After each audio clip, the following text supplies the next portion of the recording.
to 9 on his own, pulled up outside the stadium. I guess it's important that he gets here first. Yeah, it will be, and I'm pretty sure that he'll have other things on his mind at the moment, but I think the way that he has been around the place, he's wanting to connect with people, and that doesn't just mean having to sign autographs, which I'm sure he will get to in due time, but he got a loud cheer, and rightly so, and he acknowledges people, and I think that's a real big plus when you're in a club like Manchester United. And that seems to be echoed with the fans as well. Everyone speaks so positively about him. He's come in with a big smile on his face. He's come in with a plan.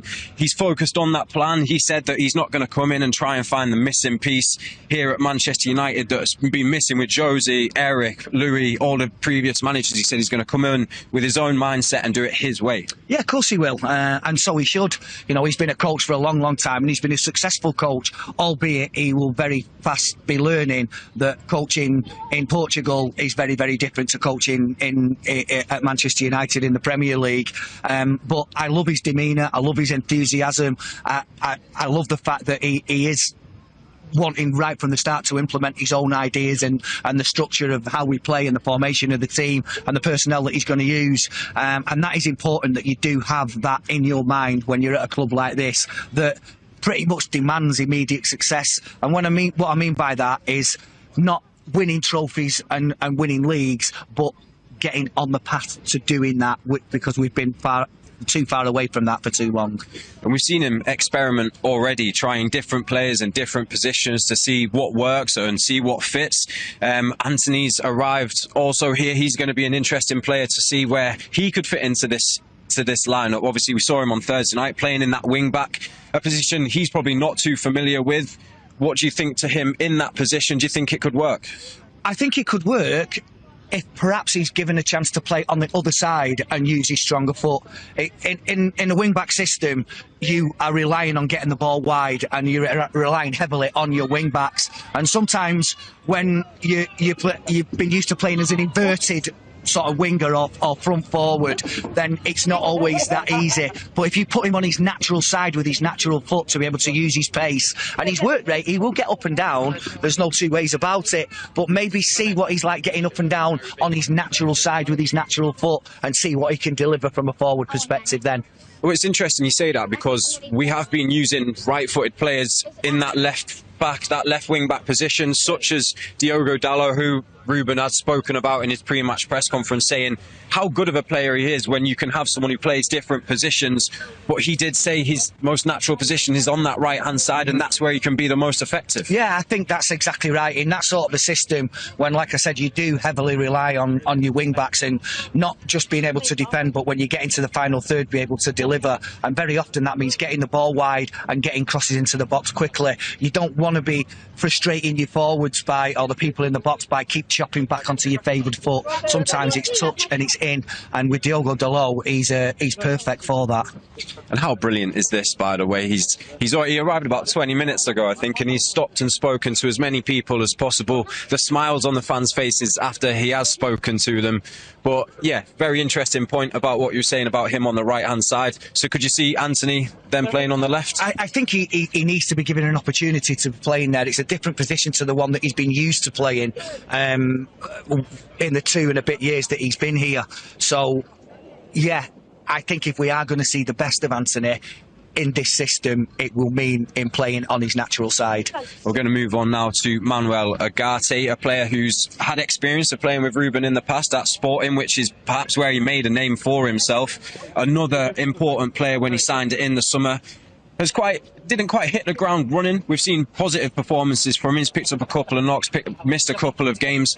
How key could he be, obviously going through this busy period, but also pushing on to the second half of the season? Yeah, massively. I think with the way that Ruben Amorim wants to play, I thought the second goal of the night epitomised that, and that was the anticipation of being in the right position to press that Ugarte was, and he won the ball back. Okay, he didn't quite make the most of winning the ball back, but he was the catalyst for that sort of phase of play that led to Mazraoui regaining the ball and putting in that great ball for the brilliant goal from Rasmus Højlund. And he is another one, when he was at Atalanta, that is used to playing in this 3-4-3 system, so that will definitely help. Plus Ugarte has worked with the coach before. Yeah, absolutely. I think it's interesting when you mention the kind of player he is. He's one of the players who does the ugly side of the game. He'll get stuck in, win the ball back in transition, and perhaps pass it off someone like Bruno Mazraoui, who's going to then play that pass and get the ball in behind. Yeah, there are always going to be other people that receive the headlines, i.e. Rasmus, Højlund, more often than not the forwards. But you need somebody in the team to do a job like Ugarte does, and he does it so well. And I don't think we've seen the best of him yet, but in certain games we have seen what a really, really good player he actually is. So if you were to start Ugarte in that centre midfield role, who would you bring in next to him? Who do you think could be best suited with him? Obviously, we've got Kobe that's out injured at the moment, could be back in the squad. Who's going to be the perfect partner with him? I think that is what Ruben Amorim is sort of working on as we speak. You know, we saw a change team on Thursday night. I think in this system, because it is new to a lot of these players, then he has to find which pegs go in which holes. And at this moment in time, I'm not too sure. I think Ugarte is a certainty in what he feels is his best 11, but it's who can complement him in that system as well. Could be Bruno, could be Christian Eriksen, who's had a really good season when he's come in. But certainly Ugarte is going to pretty much normally be the trigger of how Ruben Amorim wants to play in this system. And if you are a player that has experience of playing with the new manager that's come in, or has played in a similar system, you mentioned Atalanta there, that is a similar system there, and then when the manager comes in, are you in a different mindset to other players who perhaps haven't played in that system? Are you thinking, right, brilliant, I really enjoyed that in the previous years, I have played that, hopefully this is going to break forward for me and we can push on, I can excel in this system? I think it's going to make you feel more confident, there's no question about it. And listen, the players that we have here, they're intelligent footballers, and you can see from the system that even though it will be lined up as a 3-4-3, even the other night, it's very fluid. You know, you can quickly drop into a back four. You can, at some stages the other night, we were actually a 4-2-4. Because of the distances that the wide players need to make up on the opposing fullbacks, you need to sort of squeeze that up a little bit. So it's a fluid system, but the people that have played it before will be confident that they can do a really good job on the job that the manager wants, and the players that haven't played it will adapt very, very quickly. And to be fair, with the competition in the squad, they'll need to. Yeah, well, it's very true. And I guess sticking with that midfield, Casemiro has just arrived, looking very cool indeed, but he's, of course, a very important player in this squad. He might have not had too much experience playing in a system where it's 3-4-3, but with his experience in general, he seems to just slot into any system and do the job that he does. That's what I'm talking about, intelligent players. And he's another one that over the years playing, he reads the game so well. And when you get to a certain age, sometimes you need to adapt your game a little bit. But his reading of the game is so good that he is rarely caught out of position, if at all. And then you've got his passing ability and his heading ability. He is more than useful in both box, and I'm expecting that when he plays that it won't be too long before we see him on the score sheet with a header. But defensively, he's exceptional as well. You know, his defensive play is absolutely amazing, but it's his range of passing as well, that he'll see something on the pitch that no one else sees. I spoke to you earlier about Thursday night, watching the game, top tier of the Stretford end, where the football pitch looks like a painting. You can see everything, but it's hard to explain how different that perspective is to when you are pitch level. And the pitch, you can see at that point of view, but he's picking out passes that I can see up there. Yeah, and it's so important that you've got a player like that is like a second or 2 seconds ahead of everybody else, that he knows instinctively where he's going to pass the ball, with what feet, what his body shape needs to be to receive the ball when it comes, and where he's going to play the pass. And then you've got to execute it, and he has all that in his locker, Casemiro. To be able to play the way United want to play, to be able to turn defence into attack with somebody like him at the helm of it is so important. So, in the near future, could he be a really good partner for Ugarte in that centre midfield? Do they both suit each other really well in the way they play? It's possible. Maybe that the manager might think that they're possibly a little bit too similar in their styles of play and what he wants from them. But listen, until these different partnerships, if you like, in the centre of the park are tried and tested, we're still tried and tested them with extremely good players, don't forget. So whether he's a permanent long-term partner for Ugarte, we'll have to wait and see. As long as when he does play, whoever it is, we're winning games, then it makes the manager's job a lot more difficult. Yeah, well, that is definitely the most important thing. A stat from the manager's time at Sporting, if you look back from the beginning of last season, he didn't lose a single home game in 22 matches. I believe that the aggregate score on that was scored 72 goals and only conceded 13. So if he can come in and make this stadium, make Old Trafford a fortress again, it's not only what everyone wants to see, but it restores that fear when teams come to Old Trafford. Exactly right. Yeah, exactly right. Teams have got to start being a little bit worried again and a bit cautious about coming to Manchester United. I think in any football club, the key to your success is making sure that you don't get beaten at home and taking as many points as you can away from home, but certainly making your home ground a fortress. And Manchester United need to fast get back to doing that. There's no question about it. And as I said earlier, playing in the Premier League is a lot different to playing in the Portuguese league. But if he can transfer the record that he had there to here, then we'll have a lot of very, very happy players and supporters. Well, I think he knows more than most. I think he said in one of his first interviews, he said, don't mistake this big smile for naivety. He knows the job he's coming into. He knows that it's going to be one of the hardest leagues in the world, that it is a big jump.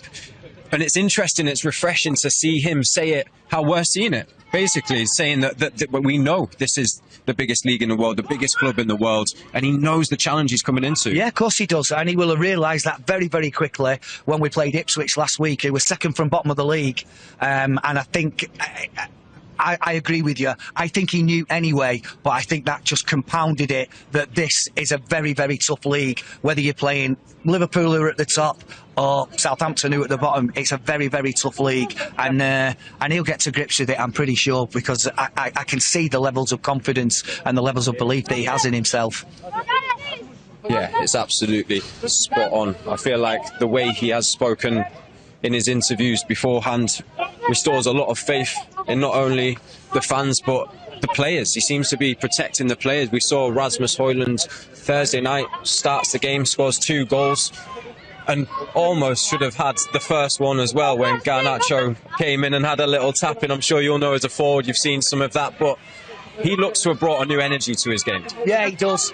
And I've seen a couple of games this season, Thursday night being one of them, where you just thought that is what you want from your centre forward. You want that little bit of individual brilliance. You want the closing down that he did for the first goal that Garnacho slotted in. You want him as a goal poacher. You know, we saw a little bit of everything, and the one bit that I really enjoyed was when you've still got a slender lead, even though you're in control of the game, anything can happen. And with virtually the last kick of the game was Bruno's free kick, and he got that because of the way Rasmus Højlund held the ball up. He pinned his centre-back, and there was no way he could get round him unless he fouled him, and that's exactly what he did. And that, for me, for your confidence, for your teammates as well, and to take the pressure off, which enables you to win the game, is priceless. Thank you. Hi, Rasmus. Good luck today.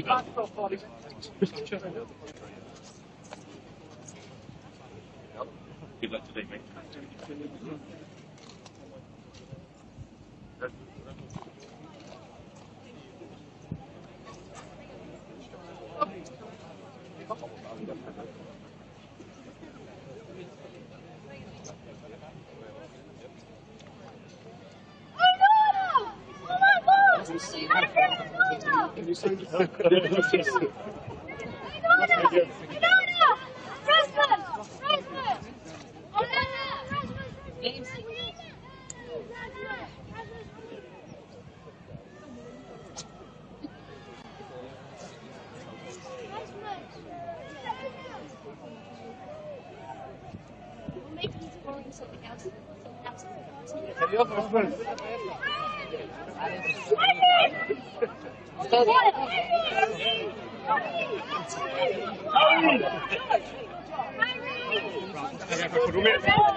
Well, one man who is just walking in now, getting a lot of attention from the crowd, is Andre Onana, and we see why. We know why. He is a fan favourite now. He had a tough start to his Manchester United career. He's really turned that around, and especially since the new manager's come in, we've seen his performance against Ipswich. He was sensational. He was, and he's fast becoming, for me, one of the best goalkeepers in the Premier League. There's no question. The double save over in Turkey against Fenerbahce was just out of this